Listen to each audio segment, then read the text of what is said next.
Since the first television began to illuminate our homes with dancing colors and flickering lights, we have watched, absorbing, studying, imitating. We are the Channel Changelings, and we are here. They're coming to get you, Barbara.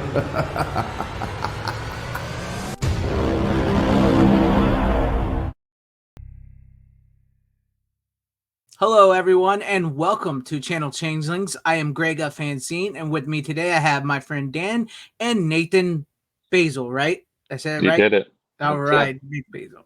From the Behind the Mask, The Rise of Leslie Vernon, which honestly, I absolutely love that movie. It's such an underrated, great, funny horror movie. What was it like even being part of that? It was a hoot. I think that's why, people enjoy watching it is because we enjoyed making it. That just kind of gets across, it translates. Yeah, we had a Yeah. good time. Real good time. You could tell everybody in that was just having a blast filming that movie. And your character was just, it's like, he's so great. He's so lovable. And, he's such a good guy type character. And then when it gets, I don't want to spoil, for people who haven't seen it, but when it gets to a certain part of the film, it's like, there's a switch and it's completely different. And it's so good. It's so good. Thank you. Had you ever watched a bunch of slasher movies or horror movies or anything like that before you got this role? I'd seen some, but I did feel like I needed to do research because it felt like I was referencing, folks that I hadn't seen their films. Uh, I'm sorry to say, Halloween. I still hadn't seen Halloween until the first Halloween movie I saw for the first time about 3 years ago with my boys. Mm-hmm. That's I'd seen other Halloween movies. I'd seen sequel movies, but the first Halloween movie, I never sat down and watched it until about 3 years ago. But What did you think about it with it being, considered, 1970s was when that was? 78. yeah, 78, I want to say. Yeah. Yeah. So what do you think about it holding up after all these years? Do you think it deserves the praise that it gets for launching the slasher genre? Absolutely. Yeah. It's So many people I mean, though want to say it's boring nowadays, and it's like that movie is not boring. There's parts that, of course, are of the time of filmmaking, but it's so iconic.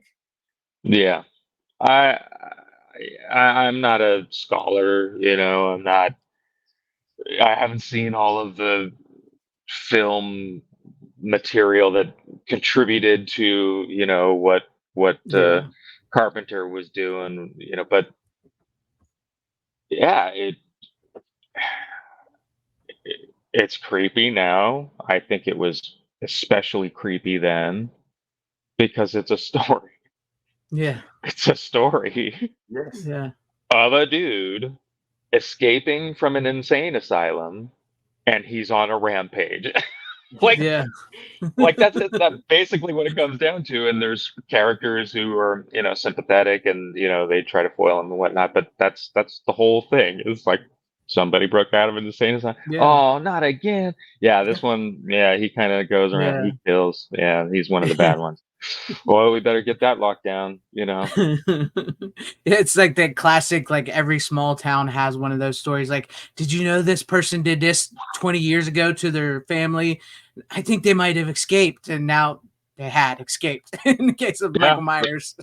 Yeah, maybe it's a study in lore building or something like that. But yeah, it was really, I don't know, it felt fresh then. Feels like that now if you're watching with, unjaundiced eyes, I guess.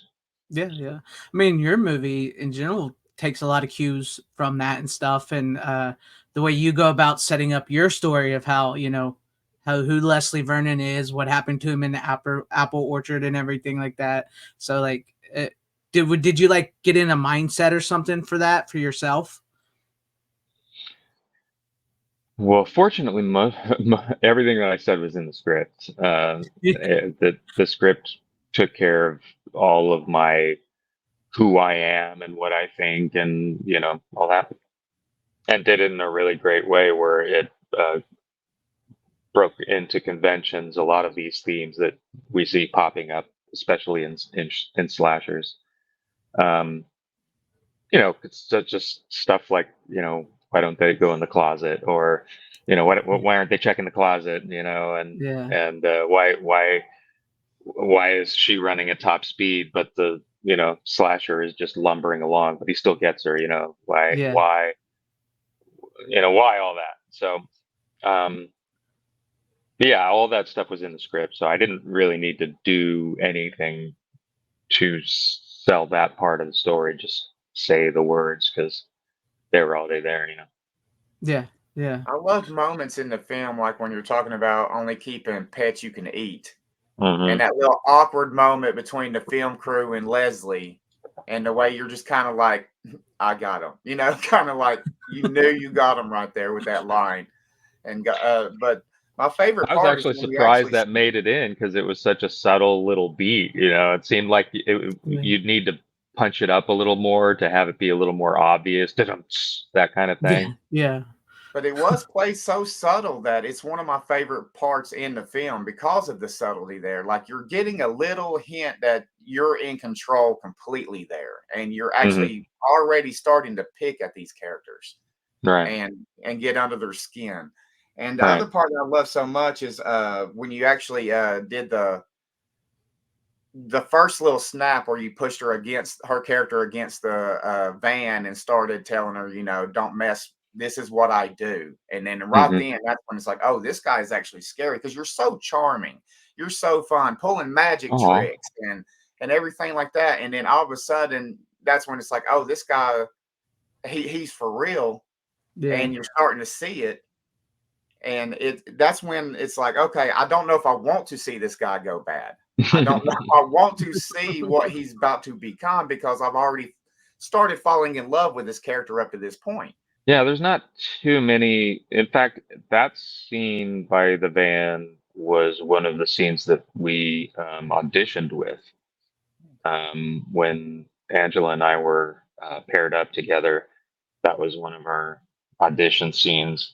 And I'm sure it's because it was one of the few moments in the film where you see um, Leslie being like the guy with the mask on, but without the mask on. Yeah. And so it's a real punctuation moment, and was intended to be that. Um, so it just kind of, for me, it just felt like that's the obvious, Yeah. Yeah. switch. That's the obvious. Um, and it's funny because the audition setting was, you're hearing, because the walls are paper thin, so you're hearing who's auditioning right now. This guy, and you can hear how loudly he's twisting his mustache. Mhm. Yeah. Yeah. I get you. Evil, Yeah. you know, Just and like over the top. it just feels like, okay, so that's how that's what people are choosing to do with this moment. I'm, do you know what I Yeah. mean? Yeah. And so I just felt like already I can't go, I know I can't go that way because they're already eating up that real estate, and I don't like it there anyway. Yeah. Um, so is there something that's more interesting and maybe even more um, scary about um, just really laser beam intensity quiet? Hmm. Um, my dad, yeah, it's going to be one of those Cox guys. My dad had this way, and he didn't get there very often, but he had a temper that when it got to a certain point, um, he didn't bubble over, he didn't explode, or he rarely did. Um, the way he did it was like Superman, and he would channel it through his just laser beam intensity eyes Yeah. at you. And that's how he would get you to just, he didn't need to shout at you, Right. you know? Because it was so much more powerful than a shout, you know? Yeah. That scene was because of that. It's like Hmm. Dan said, the subtlety. It's like the subtlety of it. That's so much more scarier and funnier all around than like, twiddling If your mustache, like you if said. yeah, if you're not demonstrating how bad you are, because you don't need to, Yeah, because exactly.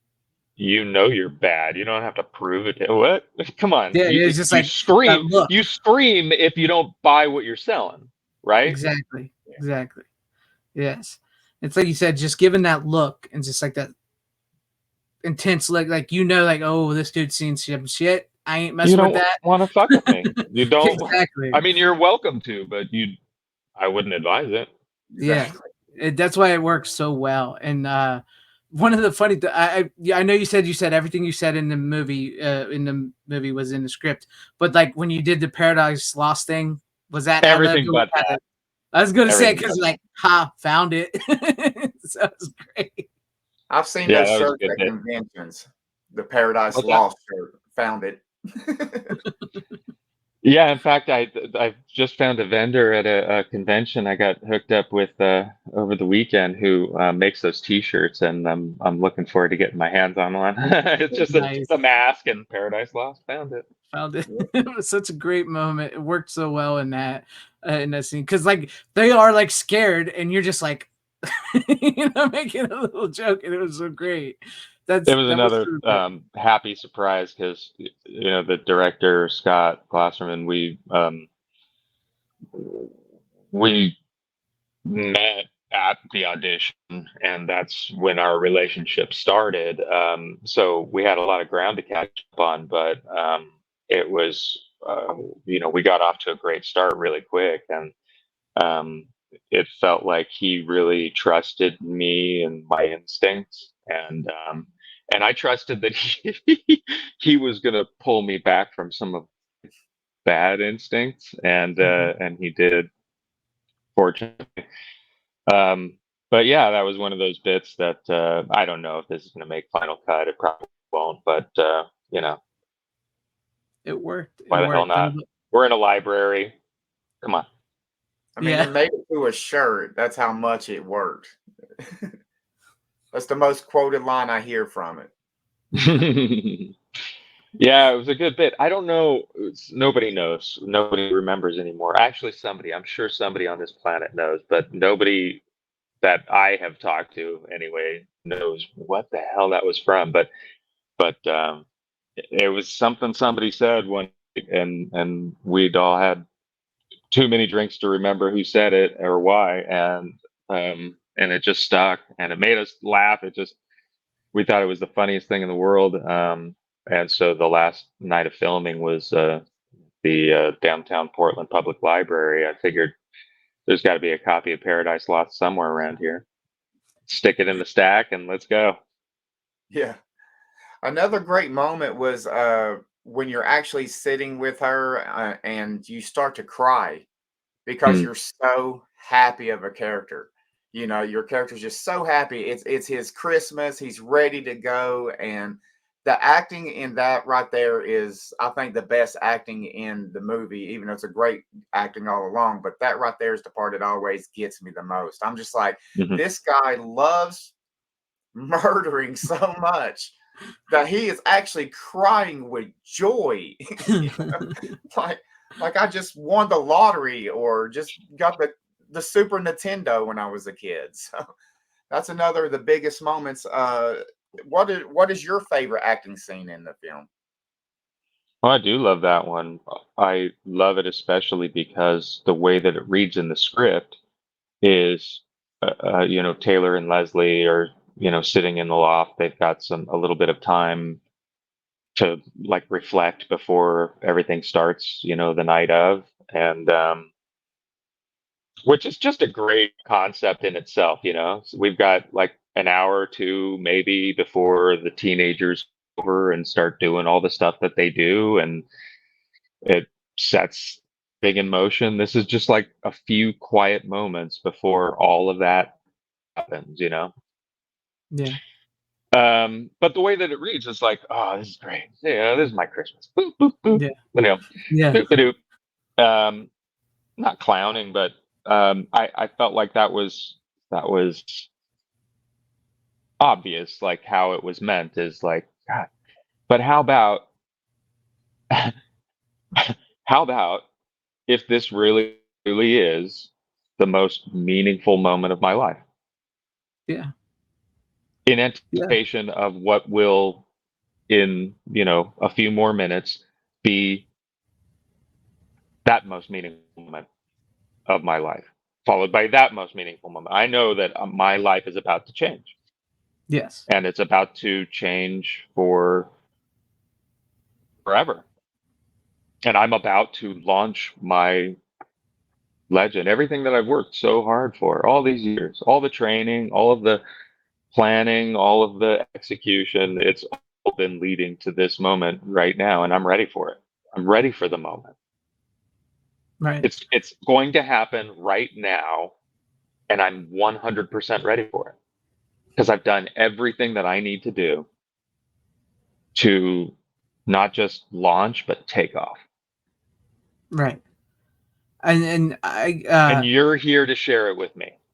yes, and I'm glad. I'm glad to, You're because it here to was share it with me. I think that's also something that I love about that scene that you wouldn't get from the script just in a hard reading, because we didn't see this relationship in the script really. It was something that was developing organically as we were making the movie, the relationship between Angela and I, Taylor and Leslie. mhm. Um, we didn't see it as the love story that really was, initially, but as we kept on making the movie, um, Angela and I kept on getting closer and closer, and so it just became obvious in moments like that. This moment is special because not just because me, but this moment is special because of you, you. I couldn't Yeah. be here. I wouldn't be here if you weren't here with me exactly doing what you're doing right now. Yes. And I mean, it's such a great moment in the film. And like when I was watching the movie and it gets to the point where you're telling them what you're going to do, I kind of was like, oh, they're going to show it now before it shows it, And then when it got to the moment, I was like, oh, okay, good. Cause that was like, I was kind of feeling like, what, why are they showing it beforehand? I want to see it play out. And then when it plays out, I'm like, thank God. Cause this is a great little twist in the movie. So I loved it. So Some what was some that like? people some people see it coming a mile away. Some people are surprised by it, but I feel like we kind of made it okay for either camp. You know, Mhm. even if you see it coming a mile away, Yeah. you. It's interesting because I was talking with David Stevie, the screenwriter, recently, and he feels so strongly that these characters are more effective. He made an argument which was interesting. I thought that Michael Myers is the most impactful slasher that there is in the genre, culturally, cinematically, just all around effectively, I guess, because of Laurie Strode. Yes. That Michael Myers has always been at his best, and every slasher is at their best when they have a counterpart that is, um, worthy. And Laurie Strode there's no one more enduring and worthy than Jamie Lee Curtis in that role of standing up to Michael Myers.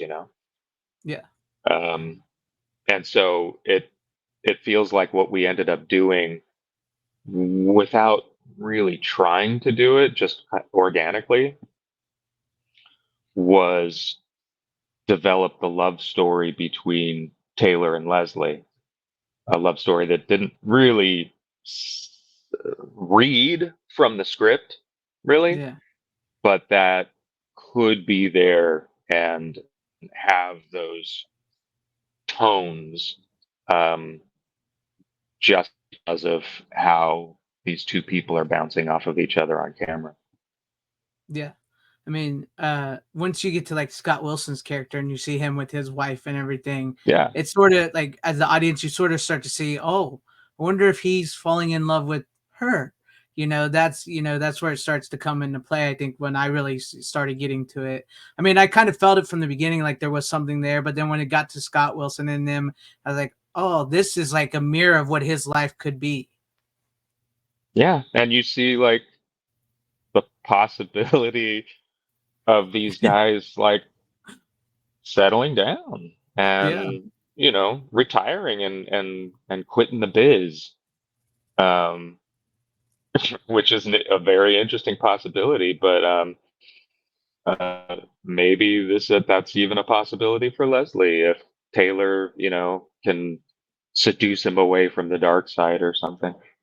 Yeah, I do find that funny. I do like that in this world that you guys created that like Michael Myers is real, Freddy's real, Chucky's Mhm. real, Mhm. all that's real. It all really happened in the world you live in. And then like you have Scott Wilson's character who is a retired one. Like it's a business. The way it's like truly is like a business. And like this is your big moment. This is like your promotion in the business. So I really love that how that was set up in the movie, like you said.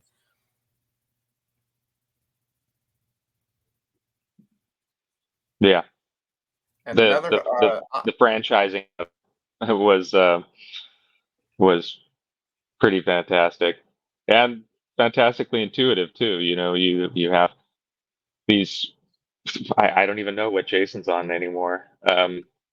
But, that's got to be a component. It's got to be a commentary on it's got to be commented on. Mhm. The fact that if you get good enough, you get to come back over and over. If you build the lore effectively, you can keep on. You can take it into space. Yeah. yes. Leslie Vernon in space. I'd pay to see that.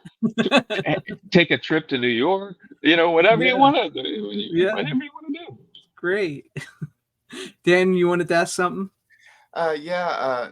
The di- uh, the dichotomy between Leslie and the Taylor character, I noticed that she kind of embodies the Friday the 13th, like Adrian King and all of them, and the Laurie Strode characters and so forth.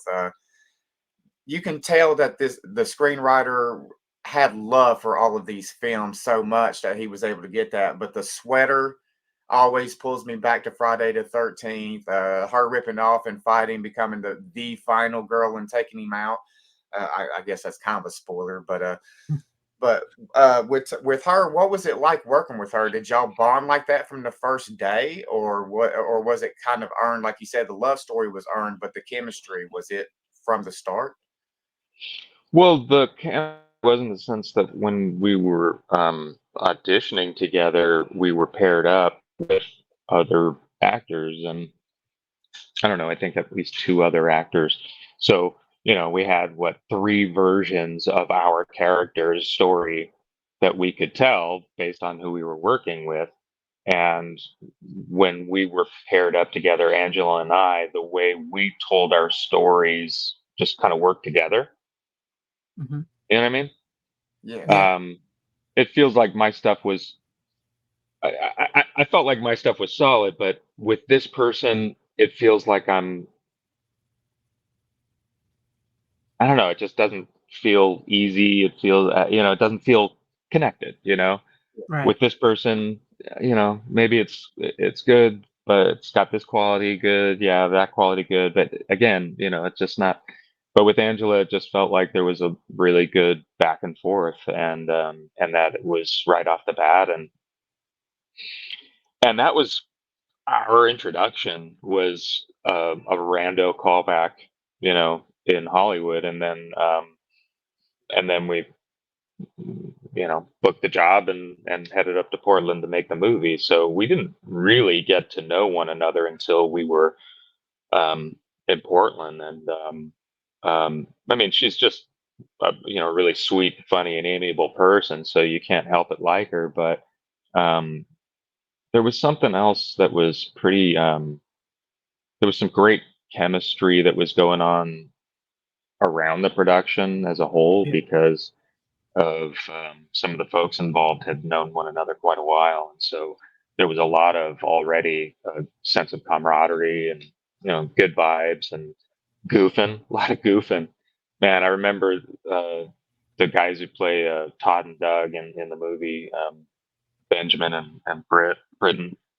Yeah. They picked me up from the airport in Portland, and I felt like I don't know what is going on, because their banter was just like nonstop, and they were just like they'd been like they grew up together or something like that, and I was just really overwhelmed because they had so much vibe right off the bat. And I'm just like this I don't know what I'm supposed to be, this loner dude, on Yeah. location. But yeah, I it's always a trial to make friends right off the bat, but it was really really easy with this group, and we've been friends ever since. Like That's really cool. really great friends.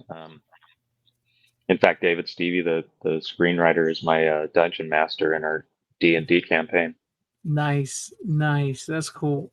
It's cool. Speaking of like the cast and making friends, what was it like working with Robert Englund and Scott Wilson? These two, like these guys are big in the horror world and character actors and everything. So what was it like working with them? Yeah, it was really um, amazing that they even jumped on our production. Uh, yeah, Robert was a whirlwind. His stuff, well, I guess for Scott too, it was like 3 days of shooting. I don't know, it feels like it was longer because it just felt all the stuff that we shot with Scott was at this little house that was right next to this creek, and he's already just a really super chill vibe, Mhm. and it was where my character is most comfortable. So just everything you know came together to make as homey a little home away from home as you could have. Um, and he was just a really gracious uh, father figure to me, that he didn't mind, playing. Yeah. He I don't know. I just always thought you could show up and do a role like that and clock in, clock out. But he didn't. He really took on the role of mentor um, to me, and I went to him for questions and counseling years later. I mean, that's who he was, and that's what comes across, so clearly. Mhm. Um, so yeah, it was a real gift meeting and working with him. And then Robert, for other reasons, was just as much a mentor. It was really wild to observe this guy who's again earned every right to just phone it in, and Yeah. he showed up and he was fully plugged in, and he was really excited, and he was cheerleading um, and counseling, advising too, pulling me aside. Hey, if you turn your body this way, the camera's right here, so it's going to pick up the blade. It'll get the entry, and then you can just pull your shoulder at that. You know what I mean? He knew Yeah. all that. He'd done everything. He'd Yeah. done all the Yeah. camera tricks. He'd done, so he knew the shorthand for how to pull off the gags, you know, That's you're cool. being That's instructed by Freddy Krueger how to pull off a camera gag. yeah. Okay, yeah. I mean, that's what I love. I mean, it's Freddy Krueger, but he's playing Donald Pleasance's character from Halloween. So Oh, and he was loving playing that role, you know. that is so cool. That is cool. That I mean, just I love that when you see him and he's like, that's who he's supposed to be, because that's once again, like Dan mentioned, like they knew their horror stuff when the writer knew, the makers of the film, they knew it. They knew how to interject that in the movie, and you can tell. And it just like the way it all comes together, it's such a brilliant movie. It truly is, and Casting Zelda, yeah, casting Zelda from Poltergeist in there. I mean, yeah. that was the biggest surprise right there, seeing her. Such a lovely lady. I miss seeing her on films. And what's an even more amazing layer is that even before you see her, right, the reveal is really delayed. In fact, Yep. I don't even think until maybe a minute into the scene do you even see Zelda, but that voice. Yes. Mhm. As As soon as you hear soon that as you hear voice, that voice, you know exactly what's coming. takes you Yeah, right back. Yes. Yep. yeah. I mean, and like the fact that she's the library character telling the story, it Yeah. just like it works. The They narration, utilize that voice. Yes. yes, they used it very, very well. They used it very well. That was her last film. Yeah, that was really yeah. Unfortunately, that was her last film, and it's a it's an honor. Hmm. I mean, like your movie has some legit street cred. I mean, you have Mhm. Zelda, you have Robert Englund, you have Scott Wilson. Sorry, Scott Wilson. I mean, it plays so well, and I We know got a you. cameo from Kane Hodder. Yes, Kane Hodder, Um, who's living in Freddy's house. So, yeah, good catch. yeah, Yep. Doing the gardening, just yeah, trimming, you know, it's great. So much like looking nods. out for a friend's house, you know, and he's away. Yeah. And like even like I believe in the scene when you're at the college and you're showing them how you pick out a final girl, even though she's not your girl. I think like even the kids from like Elm Street are playing jump rope over to the side. And I even think Sam Raimi's car is in the movie somewhere, if I remember correctly. From Yeah, like the Evil Dead. Yeah. So yeah. It's got all the nice little like as fans like us who have seen those movies multiple times, you really played into our like love for that stuff. tried to. Yeah, I mean the script was written out of a total affection. You know, it's not spoof at all. No, no. It's just a total celebration and affection of the genre, and I think that most people that watch the movie that are genre fans appreciate that Mhm. this movie is a celebration of a lot of those things that they just kind of delight in those movies as well, and the people that don't know the genre, it's a good entry, you know. Yeah. So looking at things in terms of convention and whatnot gives a kind of academic patina to the movie. And so if you get, you know, creeped out and spooked easily, well, you can take more of a removed academic, you know, Yeah. approach to it. Yeah. Um, and I know that you guys have probably been asked this bunches of times, but if it ever were to arise, would you do a sequel if it was the right sequel?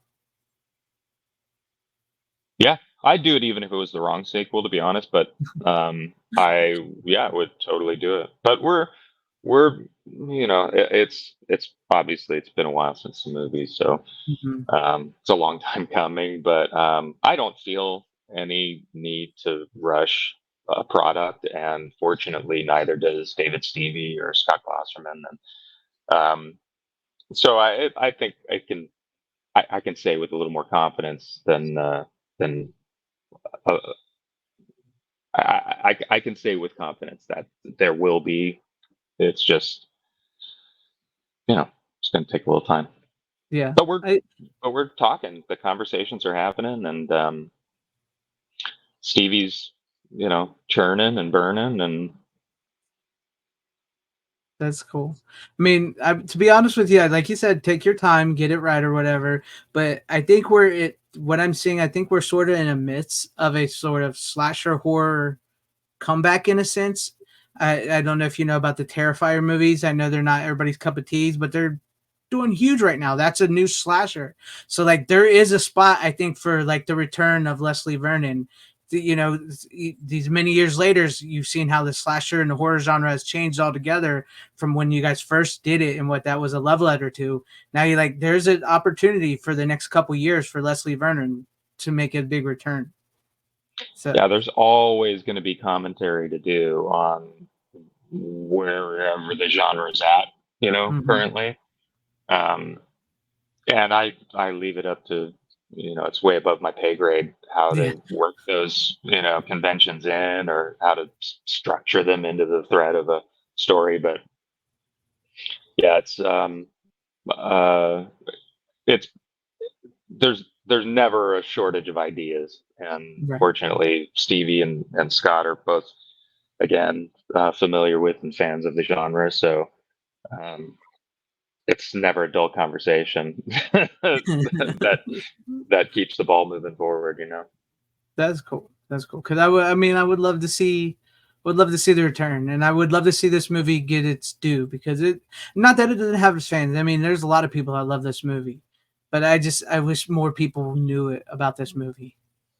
I'm totally cool with it being the little engine that could, because horror fans particularly delight in having that little gem in their back pocket. Mm-hmm. Oh, I know the perfect movie for you, right? Yes. Yes. And knowing that it's going to deliver, that's such currency for a fan of horror, that Yeah. those little gems that you know of that very few people do, that when you can point somebody in the right direction towards one of those, it's always really satisfying.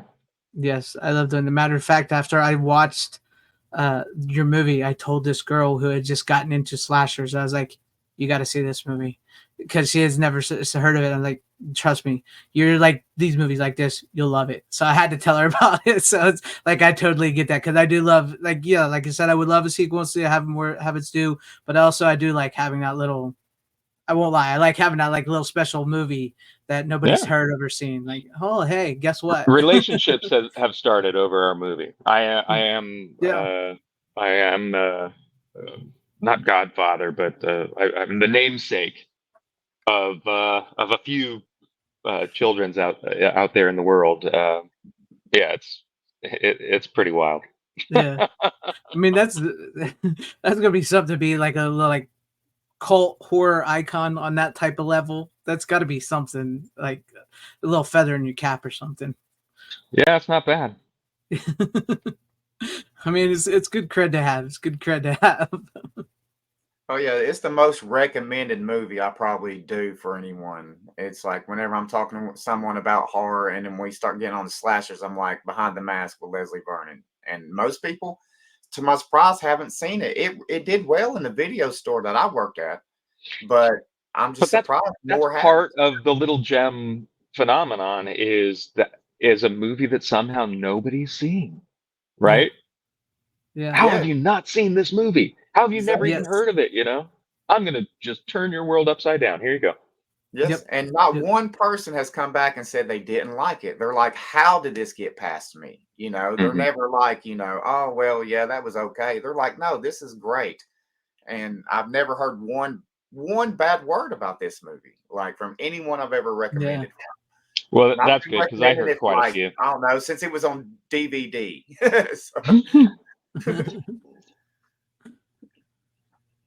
But I have to say, it is one of my favorite of the current movies because a slasher like this, it's not just a slasher film. I feel like between Halloween and the movies that have come after, you can't really do those types of films anymore. You have to bring something new to the genre Yeah.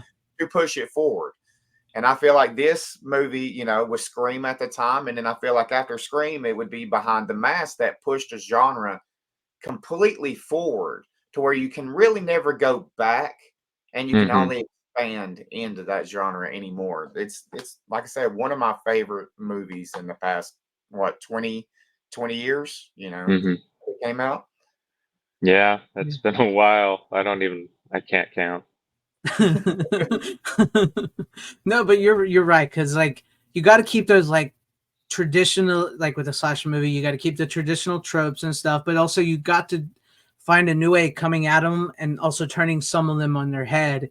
And I thought like the mockumentary style and the fact that all these are real, I really thought that really worked and played in its favor and did enough new, fresh stuff that where like a traditional fan who's like, no, I only watch this movie.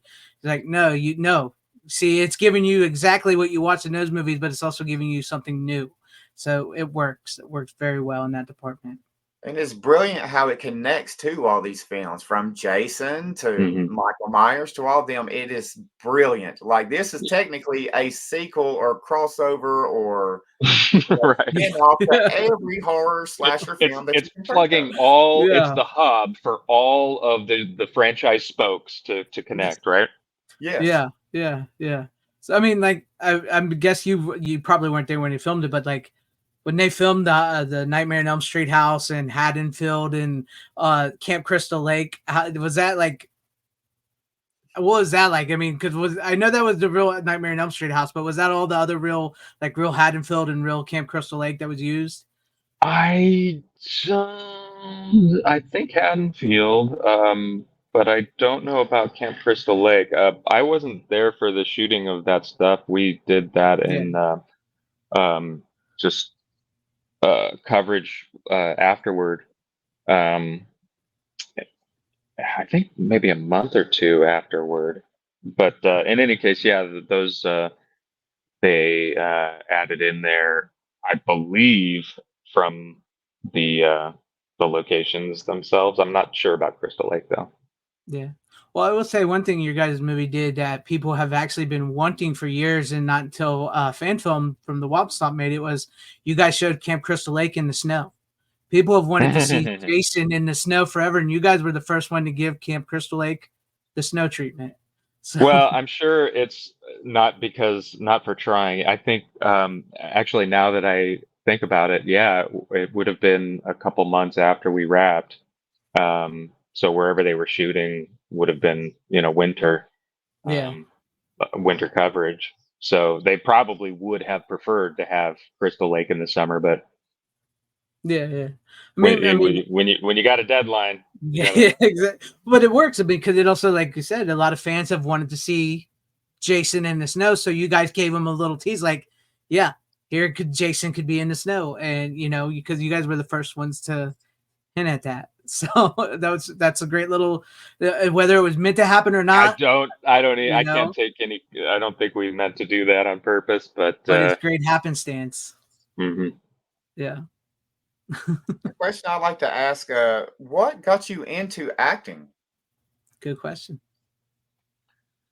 It was just the easiest of all the stuff that I tried doing, like life stuff, and I just went with what was not that it was okay. Um, it was just easier than the other stuff for me, Yeah. and the more I did it, the more I realized that I enjoyed doing it and wanted to, and I was good doing it, and so I just wanted more training and stuff. So I just kept on, you know, going that route of trying to train and be good at it. And, yeah, and path of Eh, least resistance, you know. Yeah. Yeah. There you eh, go. I mean, you created a great little movie with your acting. So I give. I mean, have you done? Are you doing anything? Or would in any I've other been movies or teaching shows? mostly for the last 10 years, but I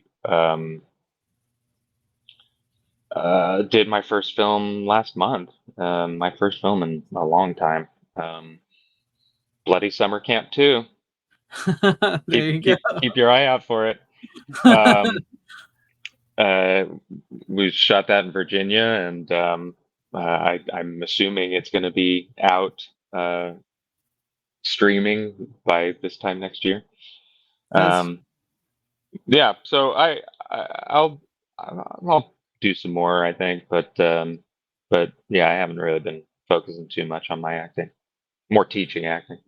Well, I mean, with I'm sure you didn't get into the acting to be a horror actor. Not that that's a bad thing. It's just like, have you embraced that like status you've got now as like a horror guy? Even though, I mean, I'm sure you probably want to do a little something different, but I mean, Oh no, I love the genre and the fact that people, you know, yeah, it's awesome. It's awesome. I do You have kids conventions named after the occasionally, and character you played, and that's got to be flattering having children named after the character you played. You know? yeah, there are worse things, you know. Yes, exactly. yeah, yeah. I mean, that's a, I mean, that's a good. I like that outlook. That's a good outlook to have. Any other questions you want to do before we close it out here, Dan? Do you have a favorite go-to Halloween film, like Universal horror Yeah. films or anything in Um, particular? yeah, whatever is playing on Svengoolie on Saturday Yes. in October, Yeah. and then it's the Great Pumpkin. Charlie Brown is pretty much on a loop constantly throughout the month. So That's so yeah, cool that you like. I love Svengoolie. That's like one of my favorite because I love like Saturday morning monster movies and stuff, and I love that he still is keeping it alive. So I know he's playing Ghost of Mr. Chicken, which I just watched. He's playing Ghost of Mr. Chicken this Saturday, and nuts, man, classic. yeah, I I love never that. miss that one when he plays it. I That's one love of my that movie. characters every time. Yes, so good. Now that's that. Now talk about a good movie there. But thank you, Nathan. I appreciate your time and for sitting down and chatting with us about Leslie Vernon and all these other good things. I appreciate it. Thank you. Thanks, guys, for your interest. I appreciate it, and I hope you take care of yourselves with this weather. Just keep safe. Thank you. Yes, yes. And thank you out there to everybody watching. I hope you guys enjoyed this interview, and make sure you check out the Behind the Mask: The Rise of Leslie Vernon. It's available on Blu-ray, DVD. I'm sure it's streaming somewhere. I don't know. Yeah. I wish I would have grabbed my Blu-ray because I got the Blu-ray over there. I would have shut it off for you. I got the Shout Factory Special Edition Blu-ray. Yeah, they did Yeah, a good job. yeah, they did great on that. But yeah, check it out. It's well worth the watch, especially this time of year in October. Thanks for watching, everybody. We are the Channel Changelings, and we are here.